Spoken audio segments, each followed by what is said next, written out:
Hello, Aries. How are you? Today is April 2nd, 2022. Happy birthday to all the people that I've missed in between.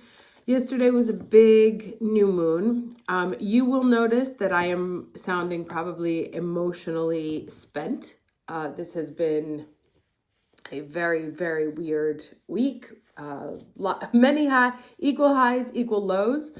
And the new moon brings newness, right? Changes, things finally taking shape, understanding what it is.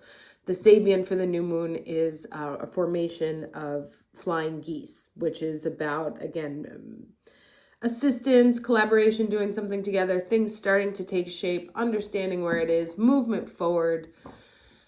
Also, changing of seasons and cycles that this new moon will have brought a very clear line in the sand of things were like this before and things will be like this from this point on. Projects may be getting off the ground. People that you haven't heard from in a while who provide assistance may show up. You may find that you're getting the help that you need or that you found your people. You may also see that there's a change in relationships, that perhaps there was something that was unclear before and now it will be crystal clear. Either way, it's kind of like this new moon brought us marching orders for the next period. What we will certainly be focusing on for a while now. So let's just go ahead and get to the cards. Can I have the overall energy for Aries week of April 2nd?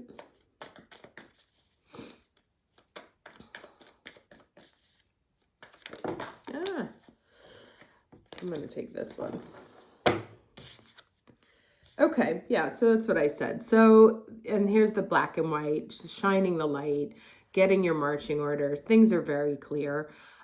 You understand what it is that you have to do, whether you like it or not. And I also feel, and maybe this was in my kid, like I said, I got one piece of fabulous news, which was overshadowed by one piece of very unwelcome news.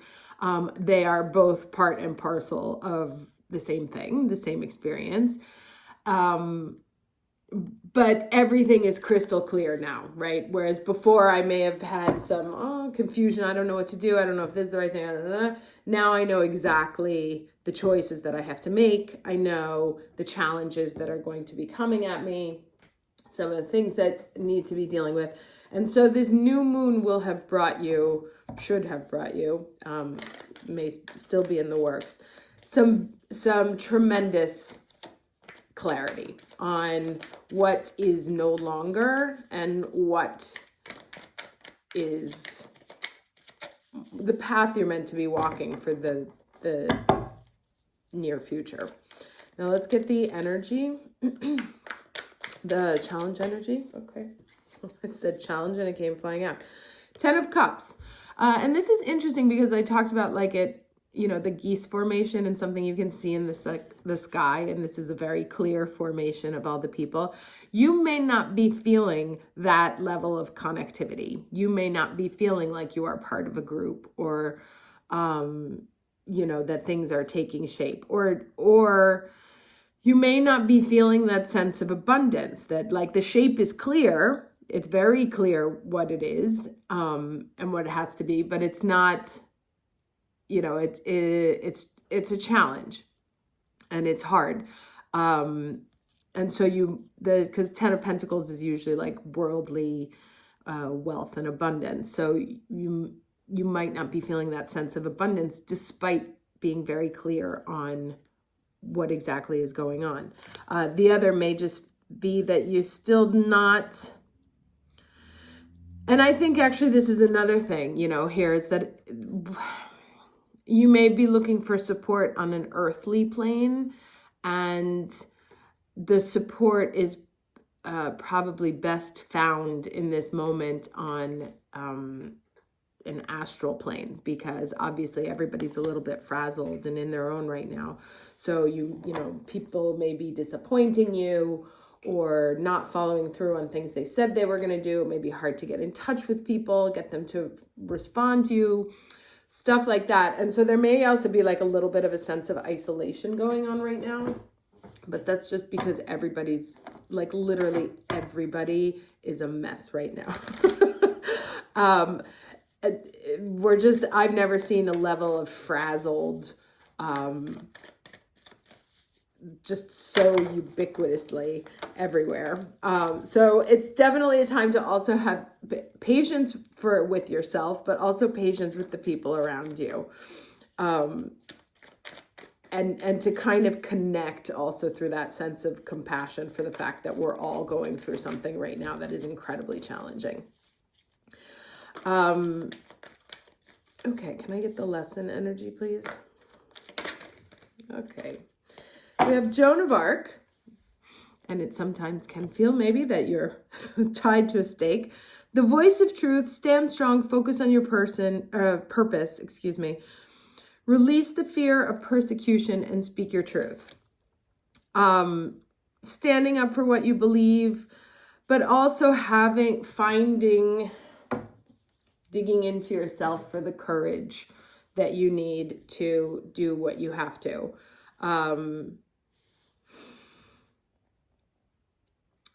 Or just, you know, tapping into this astral level here, right? We have these two younger children here with the wise elders. We can be feeling like fragile, weak children, and we may need to tap into our ancestors, like our astral ancestors, our ancestral line, our guides, to find the strength that we need. And to find that sense of support. And life may have you on your knees right now. And you don't have to, you know, it's interesting because I was actually talking to one of my energy people about this. And it's almost a time of strength through fragility, right? Joan of Arc, we think of her as like, you know, the battle woman, but she also has these lilies growing out of her here. And that in sort of knocking out our armor, which Aries is famous for, it puts us in a sense of feeling very vulnerable and very weak. And part of the challenge that I've found with myself and also other Aries friends is that the lesson for the year, and this isn't a pleasant one, is vulnerability, right? Being able to be dragged down to your knees and still feel strong. Or like smoothing out the edges, taking away some of this armor so that something more soft can grow. And this is probably like the last thing any Aries wants to hear. And I consider myself in that also. But it is that process, right, of learning to find strength in your vulnerability, or learning how to be vulnerable and still find your strength. Now let's get beginning and ending energy.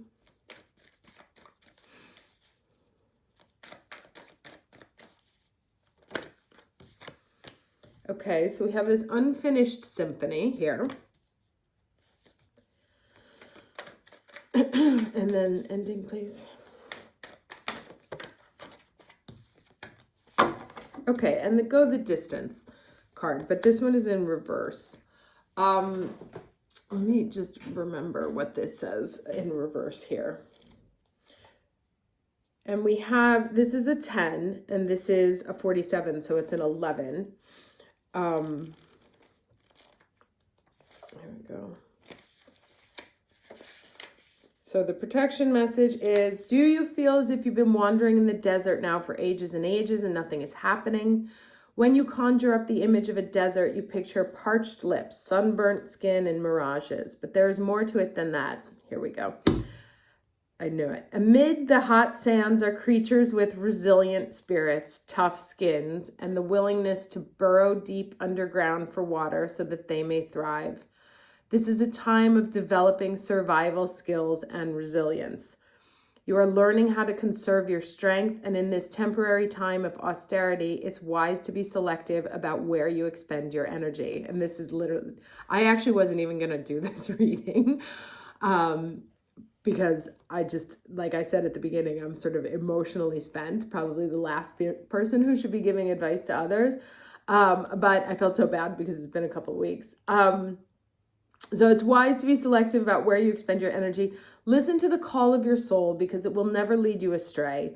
This is an important time for letting go of what's not important, right? And then there's this unfinished symphony here, which is something that comes to a close, something that needs to be wrapped up.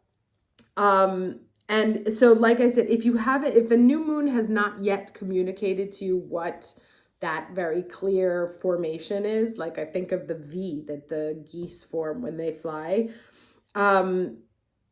it is coming. This clarity is coming. And look at all these. So you have the circle image here. We have the circle here. We have the circle here. So lots of sacred geometry here and you may feel like you're going around in circles. And it's really about like the frustration, the irritation, the feeling, the loneliness, the feeling like you can't get off your knees, or like the feeling that you're not going anywhere, that everything is going around in circles, is done on purpose to crack this armor, right? It's like being tested in the desert before you come back renewed, but not stronger in a sense of even more armed up, but stripped bare. I think of always the story of Inanna heading down to the underworld, where she loses a piece of herself at every door, the 7 doors that she goes down. And by the time she gets there, she's naked, and they put her on a meat hook, which is, I have to say that they always had some dramatic flair for those, but is being stripped bare of everything that you held dear, that you thought was important, to really get down to an essential source of strength that doesn't come from success, titles, relationships, but comes from a light within. And so the only way you can find that strength is when things are removed. And that's kind of the process that I see happening here. Now, can I get 3 cards, please?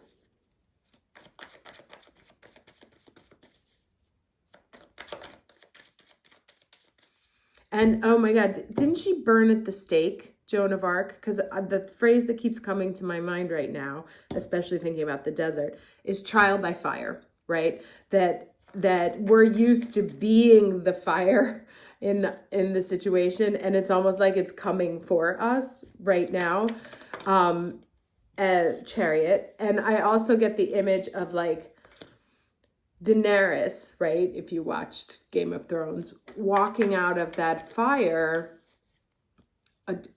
naked, a renewed queen. So some existence had to burn away, and there it is, in order for her to emerge stronger than she was before.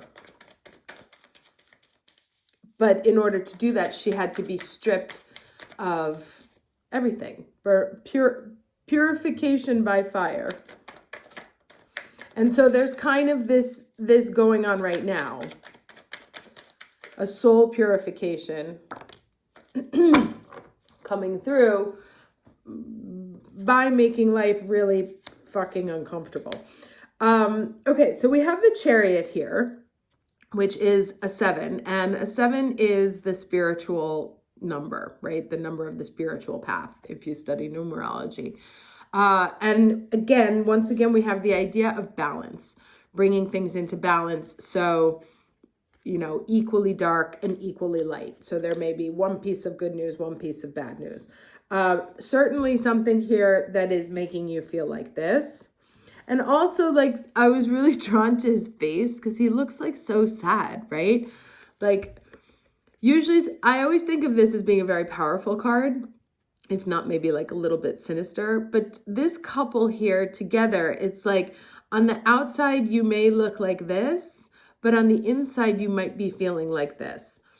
And these two cards here are flanked, a 7 and a 14.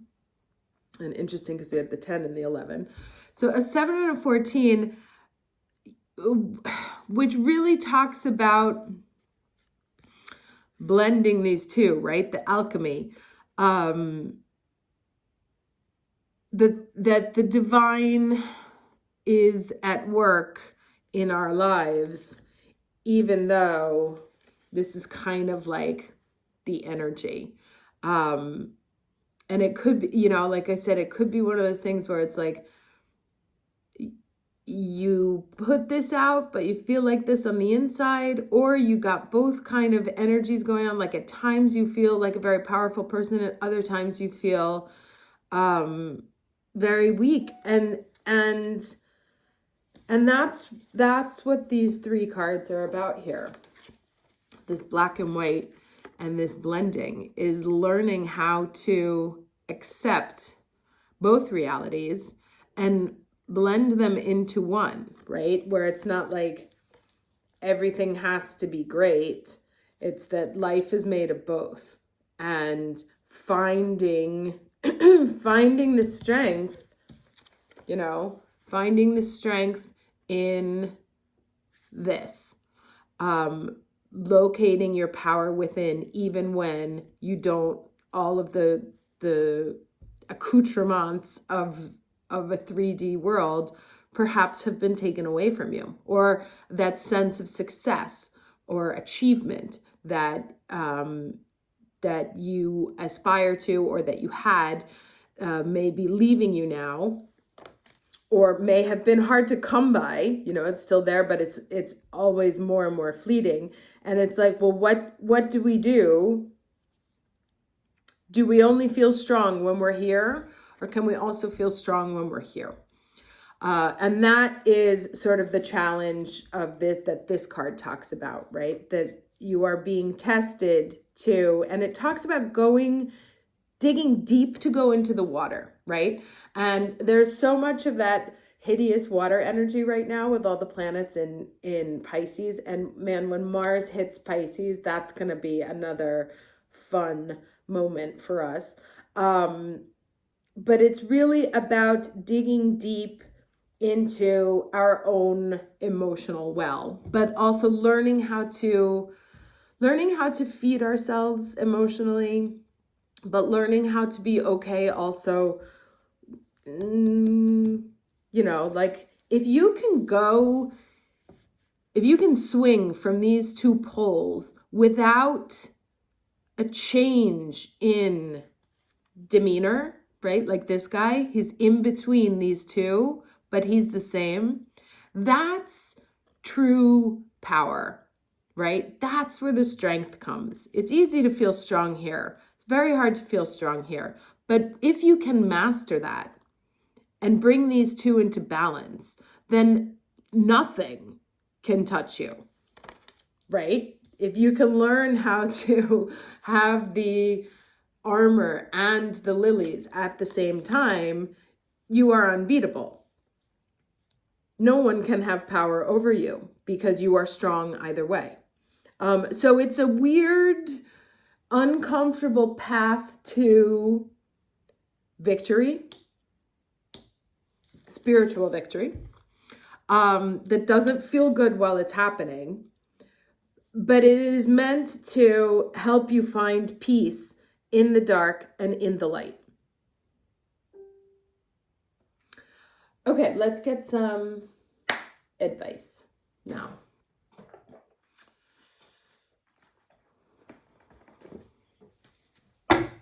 My computer just dinged and I don't know why.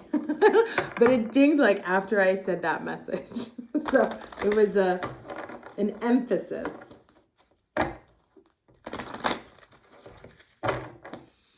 Okay.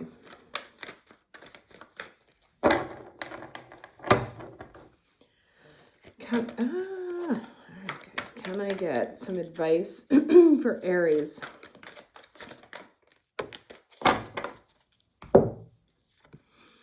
Sacred play. And here's the 7 again. You know, as if we needed another confirmation that this was all like a big old spiritual year. Okay, so what do we have here? We bring you the gift of sacred play. We enter your heart bringing joy and an ability to have fun, to laugh, to see the silly and playful side of life, and to be entertained by this wonderful spectacle. When you know how to look, remember, and that was digging deep into that water.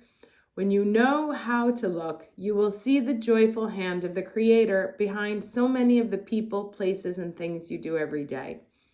You will begin to feel the Creator's delight in creation, and you will feel laughter deep in your soul, a joyful connection with the universe as you realize that even in strange and dark mystery, life has a brightness and a delight to it, a sense of humor and a quirky, amusing, enjoyable beauty. May have to dig a little bit deep, but okay.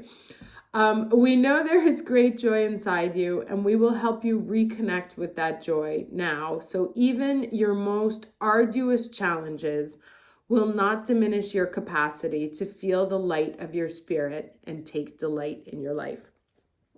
Okay, so that's an interesting, sorry, I just got a notification here. An interesting closure to this. So, and a moment of hope that the point is really, like I said, to be able to find the light even in the dark, and to become untouchable in either situation, right? That you don't just feel happy when things are up, that you can find the joy even when things are down. And you become the master warrior when you've been able to put those two things on an even plane. All right, awesome. Hope this was helpful for you. Wishing everyone a beautiful week. Continued happy birthdays to everyone. And I will talk to you soon. Take care.